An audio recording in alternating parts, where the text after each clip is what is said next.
মিষ্টি খাওয়ার ইচ্ছে হলেই খুব ঝটপট এই মিষ্টিটা কিন্তু বানিয়ে খাওয়া যায়।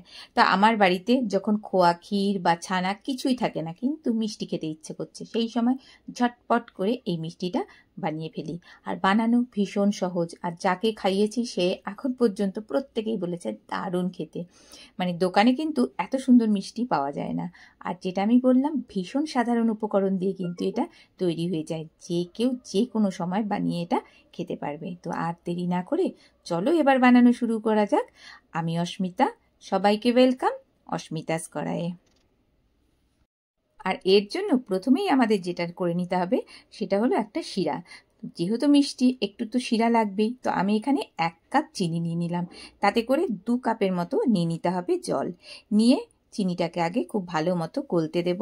তো চিনিটা যখন এরকমভাবে পুরোপুরি গলে যাবে, সেই সময় আমরা এখানে গন্ধের জন্য আমি এখানে 3 থেকে 4টের মতো এলাচকে এরকম ফাটিয়ে এর মধ্যে দিয়ে দেব। দিয়ে এবারে আরও একটু কিছুক্ষণ ধরে এটাকে নেড়ে চেড়ে শিরাটাকে একটু ঘন করে নেব। এখানে কিন্তু কোনো 1 তার 2 তার কোনো ব্যাপার নেই, পাতলা একটা শিরা এরকম চিপচিপে হবে, সেই পর্যন্ত আমরা শিরাটাকে তৈরি করে নেব। এবার শিরাটা তৈরি হয়ে গেলে পরে আপাতত শিরাটাকে আমরা সাইডে সরিয়ে রেখে দিচ্ছি। এবারে একটা মিক্সি জার নিয়ে নেব, তাতে নিয়ে নেব 1 কাপ সুজি। এখানে মোটা সুজি, মিহি সুজি, যে কোনো সুজি নেওয়া যেতে পারে। তাতে নিয়ে নেব 1/4 কাপ আটা, যে আটা দিয়ে আমরা রুটি খাই সেই আটাই। আর টেস্টটা সুন্দর হওয়ার জন্য, মানে একটু ক্রিমি ব্যাপারটা আমার জন্য, সেই জন্য নিয়ে নিলাম 2 চামচের মতো মিল্ক পাউডার, আর কয়েকটা এলাচ এর মধ্যে দিয়ে নিলাম। আর সমস্ত উপকরণগুলোকে না খুব ভালো মতো একসাথে আমরা এই মিক্সিতে মিক্সড করে নেব, মানে একটা এরকম পাউডারের মতো তৈরি করে নিতে হবে। আর এটা মিক্সিতে করলেই বেশি তাড়াতাড়ি বেশি সুবিধা হবে। তো এরপর আমি এখানে একটা এরকম ফ্রাইং প্যান বসিয়ে দিলাম, বা কড়াও বসিয়ে দেওয়া যেতে পারে। তার মধ্যে নিয়ে নেব 1 চামচের মতো ঘি, দেশি ঘি যেটা হয় সেটা নিয়ে নেব। তার মধ্যে 2 কাপের মতো নিয়ে নিতে হবে দুধ। তো দুধটা আমি আগেই ফুটিয়ে সেটাকে মানে ঠান্ডা করে রেখে দিয়েছিলাম। এবার একসাথে একটুখানি মিক্সড করে নেব। দিয়ে এরপর যখন দেখব এখানে বাবলস উঠতে শুরু করেছে, মানে দুধটা ফুটতে শুরু করেছে, সেই সময়তে আমরা যে মিক্সারটা তৈরি করে রেখেছিলাম সেটা এই সময়তে এর মধ্যে দিয়ে দেব। দিয়ে একসাথে খুব ভালো মতো করে এটাকে মিক্সড করতে হবে। ভীষণ তাড়াতাড়ি হয়ে যায়, যেহেতু সুজি আছে না, খুব বেশি টাইম এখানে লাগবেই না। জাস্ট 2-1 মিনিটের মধ্যেই এটা দেখব তৈরি হয়ে গেছে, মানে এটা কিন্তু শক্ত হয়ে গেছে। তো এবার এই অবস্থাতে আমরা আগে এটাকে নামিয়ে নেব। মানে এর থেকে বেশি একদম পুরো হার্ড শক্ত কিন্তু আমরা এটাকে করব না।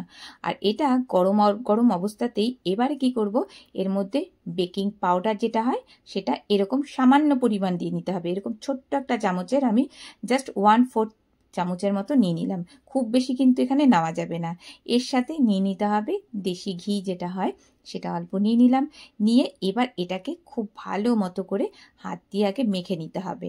মানে এই কাজটা করতে একটু টাইম লাগবে, মোটামুটি 5-7 মিনিট ধরে খুব ভালো মতো করে এই যে হাতের যে তালুটা আছে সেই তালু দিয়ে এরকমভাবে ভালো মতো করে মেখে নিতে হবে। যত ভালো করে মাখবো তত সুন্দরভাবে আমাদের মিষ্টিটা কিন্তু তৈরি হয়ে যাবে। তো এভাবে যতক্ষণ না পর্যন্ত পুরো একদম স্মুথ একটা ডো তৈরি হচ্ছে ততক্ষণ কিন্তু আমরা এটা মাখতে থাকবো। তো একটা আমি এরকম তুলে দেখাচ্ছি একটুখানি, এই দেখো কতটা মসৃণভাবে কিন্তু এটা তৈরি হয়ে গেছে। তো এইরকমভাবে একদম মসৃণভাবে আমরা আগে এটাকে তৈরি করে নেব। এরপর এর থেকে এরকম ছোট্ট ছোট্ট করে লেচি বার করে নেব। এরপর আবারও হাতের তালুতে বেশ কিছুক্ষণ ধরে এরকম রাউন্ড রাউন্ড করে বলের মতো করে আগে তৈরি করে নেব। তারপর এরকম হালকাভাবে এরকম হাত ঘুরিয়ে ঘুরিয়ে এই একটা ল্যাংচার মতো শেপ দেওয়ার আমি এখানে চেষ্টা করছি। এখানে এই শেপটা না দিয়ে এখানে রাউন্ড শেপও কিন্তু দেওয়া যেত। তো এবারে এইভাবেই একদম সুন্দরভাবে আমরা এরকম মিষ্টিগুলো তৈরি করব।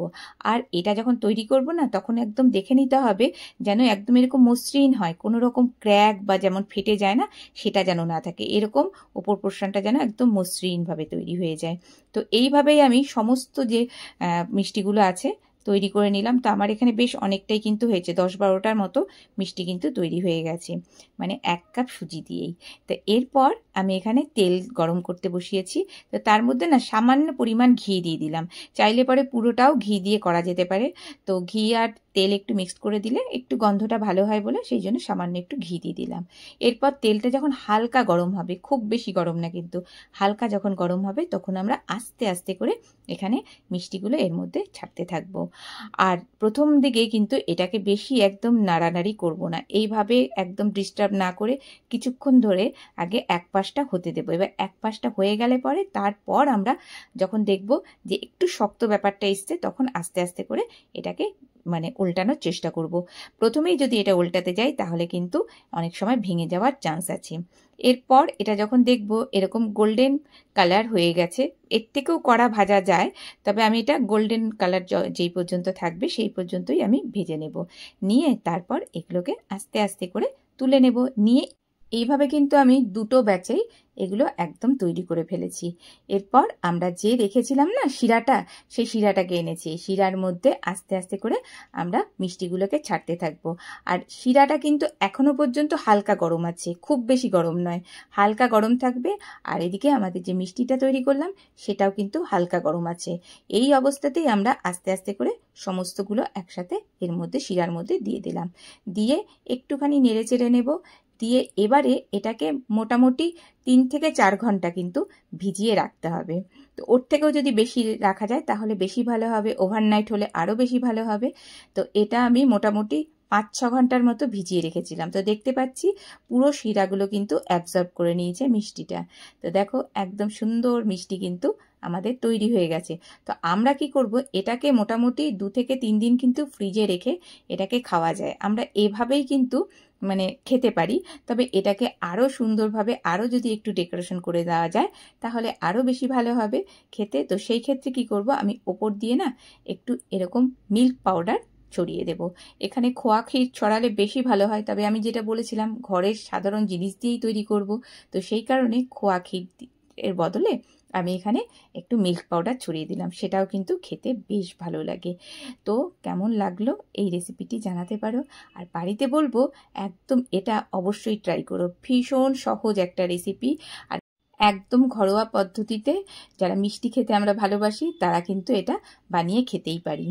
তো কেমন লাগলো রেসিপিটি জানাতে পারো, ভালো লাগলে প্লিজ একটা লাইক দিও আর আমার চ্যানেলটিকে সাবস্ক্রাইব করে রেখো। আর কেমন হলো সেই ফিডব্যাকটাও জানাতে ভুলো না। তো আজকে পর্যন্তই, চলো টাটা।